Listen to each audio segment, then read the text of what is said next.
So ప్రస్తుతం నాతో పాటు వాసు గారని అయితే నేను అనుకుంటున్నా, బట్ మీకు 100x అని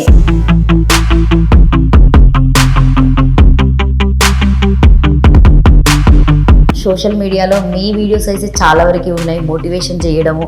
అసలు అలా చేయడం వల్ల ఏంటి యూజ్? మన సొసైటీకి ఏదైనా చేయడంలో కానీ ప్రతిదీ ఒక మెజర్మెంట్ అనమాట. మన ఆనందంగా ఉండడంలో కానీ ఎక్కడైతే మెజర్ ఉంటుందో అక్కడ గ్రోత్ ఉంటుంది. So people call me 100x.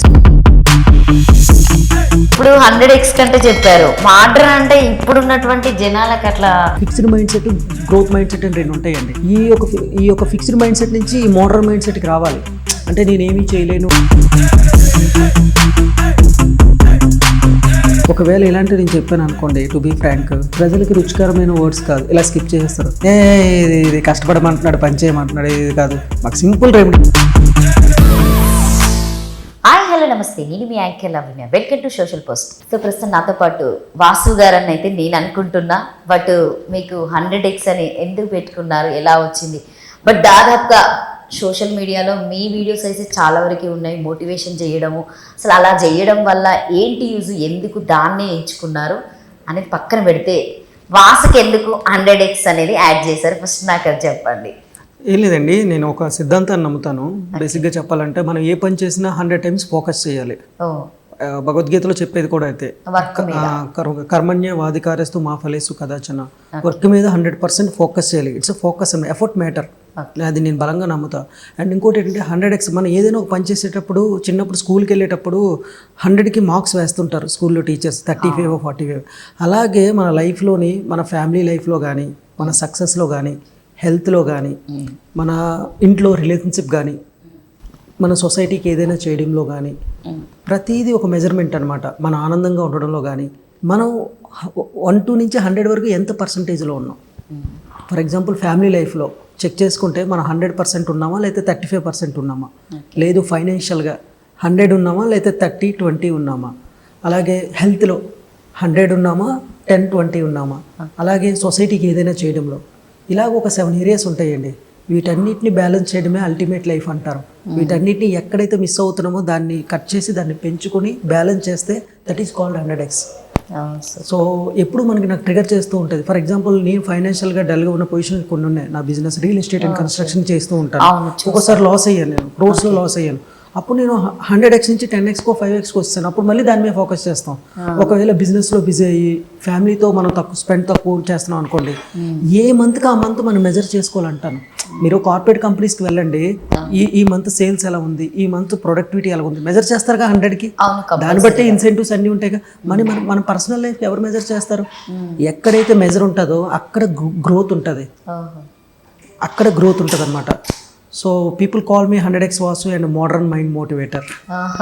So అవును, అసలు ఇది ఇప్పుడు 100x కంటే చెప్పారు, మోడర్న్ అంటే ఇప్పుడున్నటువంటి జనాలకు అట్లా మీరు అంటే ఏం లేదండి. మోడర్న్ మైండ్ మోటివేటర్ ఏంటంటే, ఇప్పుడు మీరు పబ్లిక్లో చూడండి, మోటివేషన్ అంటే కొంచెం ఏజ్ అయిపోయిన తర్వాత సూక్తులు ప్రవచనాలు చెప్తారు. అలా కాదు, మనం యంగ్లో ఉన్నప్పుడు కూడా మోటివేషన్ చేయొచ్చు, బట్ మోడర్న్గా చేయాలి. మోడర్న్గా చేయడం అంటే మనకి ఎటువంటి బ్యారియర్స్ ఉండకూడదు. అలాగే గ్రోత్ గురించి ఆలోచించాలి. Fixed mind set, growth mind set అని 2 ఉంటాయండి. ఈ యొక్క ఫిక్స్డ్ మైండ్ సెట్ నుంచి ఈ మోడర్న్ మైండ్ సెట్కి రావాలి. అంటే నేనేమీ చేయలేను, నా వల్ల ఏది కాదు, ఎదుటి వాళ్ళు భయాలకు కానీ ఎదుటి వాళ్ళు ఇష్టాలకు తగ్గట్టుగా మనం బతకాల్సిన అవసరం లేదు.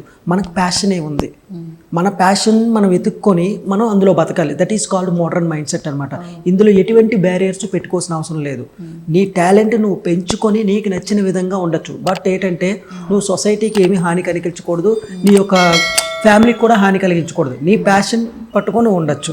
సో స్టైలిష్గా ఉండాలి, హ్యాపీనెస్తో ఉండాలి, నీ గోల్స్ని రీచ్ అవ్వాలి. ఇష్టం లేని పని చేస్తూ నరకం అనుభవించకూడదు అనమాట. ఎందుకంటే మనం ఎక్కువ కాలం జీవితం పనిలోనే ఎక్కువ ఉంటాం. అది పని ఇష్టం లేనిదైతే నరకంలో ఉంటుంది కదా. మీరు సాఫ్ట్వేర్ ఎంప్లాయీస్ని చూడండి, ఎవ్రీడే వాళ్ళు ఈఎంఐల కోసం, జాబుల కోసం చేస్తారు తప్ప ఇష్టం కోసం చేయరు. చాలా ఫీల్డ్లో ఉంటారు. మోడర్న్ మైండ్ సెట్ ఏంటంటే, నీకు ఇష్టమైన పని చేయాలి, నీకు వచ్చిన పని చేయాలి, అందులో నువ్వు ఎదగాలి, ప్రతినిత్యం ఆనందంగా ఉండాలి. ఆనందంతో ఉండు, నువ్వు లైఫ్లో ఎదగాలి. నువ్వు ఆనందంగా ఉంటే నీ ఫ్యామిలీ బాగుంటుంది, సొసైటీ బాగుంటుంది. నీ దగ్గర హ్యాపీనెస్ ఉంటేనే కదా స్ప్రెడ్ చేయగలవు. That is called modern mind set.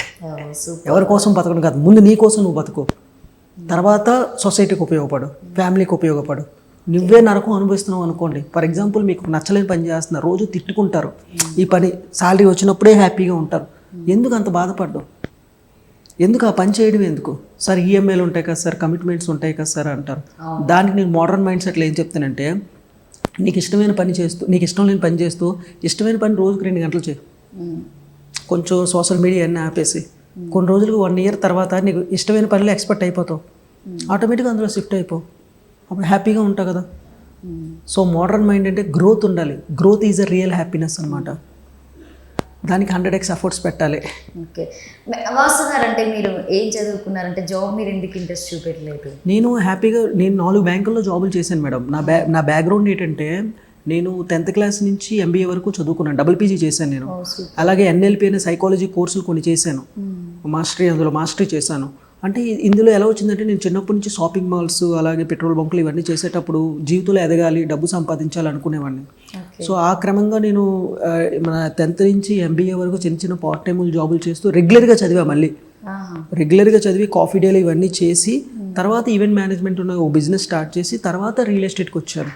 Okay, అంటే బాగా సంపాదించి పోగొట్టుకున్నాను మేడం. అది తర్వాత అంటే నేను లా ఆఫ్ అట్రాక్షన్ అనే ఒక కాన్సెప్ట్ నమ్మాను ఫస్ట్ ఆఫ్ ఆల్. దాని మీద డిపెండ్ అయ్యి ఒక 3 years ఏమి చేయకుండా ఉన్నాను. దాదాపు నేను 3-4-5 crores సంపాదించిన తర్వాత కొంత బిజినెస్లో సినిమాల దానికి ప్రొడ్యూసర్గా ప్రొడ్యూసర్గా పెట్టా, కొన్ని బిజినెస్లో పెట్టా, ఫిషింగ్ వేరే బిజినెస్లో స్టాక్ మార్కెట్ అన్నీ పెట్టా. ఈ లా ఆఫ్ అట్రాక్షన్ కాన్సెప్ట్ వల్ల ఏంటంటే, ఏ పని చేయకుండా మనల్ని బద్ధకష్టం చేస్తుంది. మీరు బాగా వినే ఉంటారు, ఏదైనా చేస్తే డబ్బులు వచ్చేస్తాయి అని. ఓ రకంగా అది అంటే నిజంగా లా ఆఫ్ అట్రాక్షన్ కాన్సెప్ట్ ఉంది, రాదు. అది ఎప్పుడు వస్తుంది ఎవరికి తెలియదు. మన చేతిలో ఉన్న పని వదిలేసి మనం దాని మీద డిపెండ్ అయినట్టు ఉంటుంది. అప్పుడు ఏం చేయాలి, నాకు అర్థమైంది ఏంటంటే 100x అనే కాన్సెప్ట్ ప్రవేశపెట్టి 90% ఎఫర్ట్ పెట్టాలి, 10% దాని మీద డిపెండ్ అవ్వాలి. అది ఉంది, విజువలైజేషన్ అఫర్మేషన్ ఉంది. నేను కొనుక్కున్న కార్లు కానీ సంపాదించిన డబ్బు కానీ దానివల్లే. కానీ దాని మీద ఓవర్గా డిపెండ్ అయిపోతే నువ్వు సోమరిపోతులు అయిపోతారు, బద్ధకస్తులు అయిపోతారు. ఇప్పుడున్న సోషల్ మీడియాలో సోమరిపోతులు బద్ధకస్తులు తయారు చేసే కొంతమంది, అందరినీ కొంతమంది ట్రైనర్స్ అయితే ఉన్నారు. దానికి నా మాటలు వినేవాళ్ళు, ఎందుకంటే నేను లాస్ అయ్యాను మేడం, క్రోర్స్లో లాస్ అయ్యాను. ఎవరు లాస్ అవ్వకూడదనే ఉద్దేశంతో నేను మీడియాలోకి చెప్తున్నాను. ఇప్పుడు నేనేం మేడం, రియల్ ఎస్టేట్ చేసుకుంటే నాకు డబ్బులు వస్తాయి, కానీ ఎందుకు 1 or 2 hours వచ్చి నేను మీడియాలో దాదాపు 1000 above వీడియోస్ ఉంటాయి.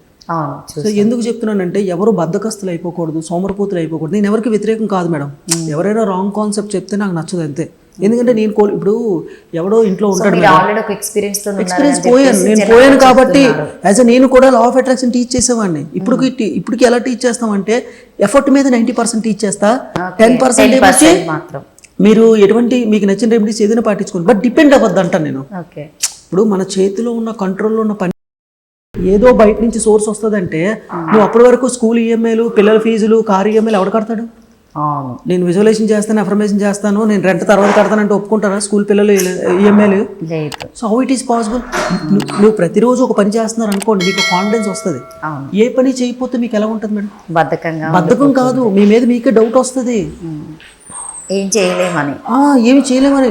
నేనేం చెప్తున్నానంటే, law of attraction sub conscious mind power అని ఒక అద్భుతమైన పవర్ ఉంది మేడం. చాలా మందికి తెలియదు, అది కొంతమందికి తెలుసు. తెలిసిన వాళ్ళు ఏం చేస్తున్నారు, ఏ పని చేయకుండా దాని మీద డిపెండ్ అయిపోతున్నారు. తెలియని వాళ్ళు చేయట్లేదు కాబట్టి దానికి ఎలాగో రిజల్ట్ రాదు. నేనేం చెప్తానంటే, మీరు ఏదో ఒక ఫీల్డ్ పెట్టుకోండి, ఆ ఫీల్డ్లోని మీకంటే ఎవరు బాగా చేయలేనంతగా ఎదిగిపోండి. అది యాంకరింగ్ ఫీల్డ్ అంటారా, సింగింగా, సినిమాటోగ్రఫీ అంటారా, మ్యూజిక్ అంటారా, లేకపోతే బిజినెస్ అంటారా, ఏదైనా. ఇప్పుడు నేనున్నాను మేడం, నాకు రియల్ ఎస్టేట్ అంటే ప్యాషన్. రియల్ ఎస్టేట్లోనే కన్స్ట్రక్షన్లో ఎదగాలనుకుంటాను. అందులో తోపు అయిపోతే ఆటోమేటిక్గా మన కస్టమర్స్ వస్తారు. మీరు ఎవరికైనా మీకు డబ్బు రావాలి అంటే మీరు ప్రొడక్ట్ లేదా సర్వీస్ ఇవ్వాలి మార్కెట్లోకి. బెస్ట్, మిగతా వాళ్ళకంటే బెస్ట్ ఇస్తేనే కదా మీ దగ్గరికి వస్తారు. ఊరికినే డబ్బులు ఎలా వచ్చేస్తాయి? ఇప్పుడు డబ్బులు ఎవరికి ఊరికినే రావు. లలిత జ్యువెలరీ గారు చెప్పారు.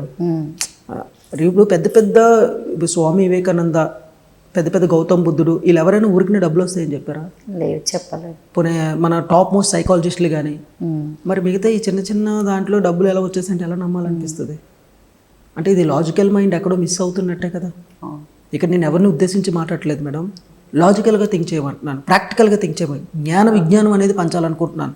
ఎందుకంటే లా ఆఫ్ అట్రాక్షన్ సబ్జెక్టు కత్తికి 2 వైపులు ఉన్న పదులు లాంటిది. దాన్ని మనం దాని మీద డిపెండ్ అవ్వకుండా ఉపయోగించుకుంటే అది అద్భుతాలు చేస్తుంది. దాని మీదే డిపెండ్ అయ్యి ఇంట్లో కూర్చొని మార్నింగ్ నువ్వు ఆఫీస్కి వెళ్ళకుండా ఏ పని చేయకుండా వస్తుంది అంటే నువ్వు దుఃఖంలోకి వెళ్ళిపోతావు. అలా వెళ్ళకంట ప్రజలు విజ్ఞానవంతులు చేయాలనేదే నా యొక్క ఆకాంక్ష అనమాట. అట్ ది సేమ్ టైం నా బిజినెస్ నేను చేసుకుంటాను. ఎందుకంటే పని చేయకంటే ఏది రాదు అనే ఉద్దేశమే నా యొక్క మెయిన్ కాన్సెప్ట్. ఆ పనిలో నిమగ్నం అవ్వాలి. భగవద్గీతలో కూడా శ్రీకృష్ణుడు ఏం చెప్పాడంటే కర్మణ్యే వాధికారేస్తు మా ఫలేసు కదాచన. కర్మ మీద మాత్రమే దృష్టి పెట్టు, ఫలితం నాకు వదిలే. కానీ లా ఆఫ్ అట్రాక్షన్ సబ్జెక్ట్ ఏం చెప్తుందో తెలుసా మేడం? అసలు అంటే ఏంటి అసలు లా ఆఫ్ అట్రాక్షన్ ఏంటంటే నువ్వు ఏ పని చేయొద్దు, నువ్వు ఇంట్లో కూర్చో, యూనివర్స్ నీకు డబ్బులు ఇస్తుంది ఊహించుకుంటే, థింకింగ్ అని సోకాల్ ట్రైనర్స్ కొంతమంది చెప్తారు. ఓకే, అట్లా అంటే వచ్చే వినే వాళ్ళకి డబ్బులు వస్తున్నాయో లేదో తెలియదు కానీ మేడం చెప్పే వాళ్ళకి అయితే డబ్బులు వస్తాయి. ఫీజు అయ్యో మీరు నవ్వుతారండి, నిజమే అండి. ఇప్పుడు నేను కూడా వన్ ఆఫ్ ది ట్రైనర్, మరి నేను ఎందుకు ఇలా చెప్తాను? అఫ్ కోర్స్ నేను 3 years 4 years టీచ్ చేసి నాకు డబ్బులు వచ్చినాయి. కానీ నా టీం ఎవరైతే మళ్ళీ వాళ్ళకి ఫోన్ చేసి ఈ ఫిలాసఫీలో కొన్ని లూప్స్ ఉన్నాయి, నేను కూడా నాకు రియల్ ఎస్టేట్లో క్రోర్స్ వచ్చినాయి, ఎలా వచ్చినాయి అలాగే పోయినాయి కొన్ని. ఇప్పుడు కష్టపడకంటే ఎఫర్ట్లెస్ తగ్గుతూ వచ్చాయి అనుకో మేడం, అలాగే పోతాయి. అదే ఉద్దేశంతో ఎవరో పోగొట్టుకోకూడదు. మీరు ఎఫర్ట్ పెడితే మీ టాలెంట్ మీరు అనేది మిమ్మల్ని గుర్తుపెట్టుకుంటారు. సో అనే ఉద్దేశంతో చెప్తాను. లా ఆఫ్ అట్రాక్షన్ అనేది ఏంటంటే విజువలైజేషన్ చేస్తే, అఫర్మేషన్ చేస్తే డబ్బులు వస్తాయి. ఈ 2 పదాలు పలకండి అంతే. ఉత్తర దిక్కున తీసిపెట్టి ఇలా చెయ్యండి అంటే యాలకులు బిరువాలో పెట్టుకోండి, బిర్యానీ ఆకు మీద ఇలా రాస్తే డబ్బులు వస్తాయి, 10 అంతస్తుల మేడ మీదకి వెళ్ళి 1 కాలు మీద తపస్సు చేస్తే డబ్బులు వస్తాయి. ఒకవేళ అదే నిజమైతే మన తెలంగాణ గవర్నమెంట్లో కానీ ఏపీ గవర్నమెంట్లో కానీ చదువులన్నీ మానేద్దాం, అవన్నీ చేసుకుందాం, డబ్బులు వచ్చేస్తాయి కదా. అప్పుడు ఉద్యమాలు చేయవలసిన అవసరం ఉండదు, ప్రభుత్వాన్ని అడగవలసిన అవసరం ఉండదు కదా. అంతే కదా, నిజమే అది. మరి ఇది ఎందుకు ఆలోచించరు ఎవరు? ఒకవేళ ఇలాంటివి నేను చెప్పాను అనుకోండి, టు బీ ఫ్రాంక్, ప్రజలకి రుచికరమైన వర్డ్స్ కాదు, ఇలా స్కిప్ చేసేస్తారు. ఇది కష్టపడమంటున్నాడు, పని చేయమంటున్నాడు, ఇది కాదు, మాకు సింపుల్ రెమెడీ కావాలి. కానీ నేను చెప్పేదే నిజం. అందరు ఎక్కువ ఇప్పుడు ఈజీ మనీకి అలవాటు పడిపోయారు. నేను చెప్పేది కూడా ఈజీ మనీ. ఎలా మీరు 90% ఎఫర్ట్ పెడుతున్నారు మేడం, కొన్ని రోజుల తర్వాత మీకు ఎఫర్ట్ అనిపించదు. కార్ డ్రైవింగ్లో ఉంటుంది, కార్ డ్రైవింగ్ ఫస్ట్ కష్టంగా ఉంటుంది, తర్వాత ఈజీ అయిపోద్ది. నేను 90% ఎఫర్ట్ పెట్టమన్నా దాన్ని ఎఫర్ట్లెస్గా చేసుకో, తర్వాత కొన్ని రోజులకి అలవాటు అయిపోద్ది.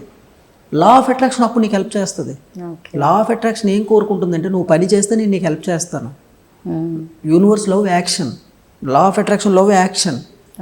సో ఇది మిస్ అయ్యి దీన్ని ఎక్కువగా పెంచేస్తున్నారు, పనిని తగ్గించేస్తున్నారు అనమాట. అప్పుడు ఏంటి, ప్రజలందరూ రెమెడీల చుట్టూ తిరుగుతారు. ఇన్ని బిర్యానీ ఆకులు తెచ్చుకొని ఇంట్లో రాసేసుకుంటారు అనమాట. ఒకటి అలాగే చేశాడు, బిర్యానీ ఆకు రాసేసుకుంటున్నాడు రోజంతా. నిజం మేడం. అలాగే ఉదయాన్నే 4 గంటలకు వెళ్ళి మర్రి చెట్టు ముందు వెళ్ళి అటు తపస్సు చేస్తున్నాడంట. అక్కడ ఉన్న వాళ్ళందరూ ఏదో చేతబడి చేస్తున్నారని కొట్టారు.